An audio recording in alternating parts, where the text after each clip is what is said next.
سلام دوستان عزیز، امروز 12 ایول کورس امروزه در بانک های تاجیکستان.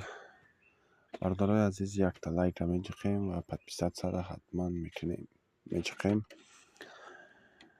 و امروزه کورس ما باشد برادرای عزیز 1000 روبل 121 سوم جای در بانک ملی تاجیکستان، بانک اسخا در دوشنبه سیتی هوم و کاسکومر بانک و اسپیتامین بانک و اولین بانک مالیوی خرد باشد 1000 روبل 119 سوم، بانک بین‌المللی تاجیکستان 1000 روبل 119 سوم 50 درم، کامرس بانک 1000 روبل 119، کاسکومر بانک برادر عزیز بخشش 1000 روبل 119 سوم 50 درم و لایک پادپیسات سر فراموش نکنید. رحمت برای دستگیریاتون.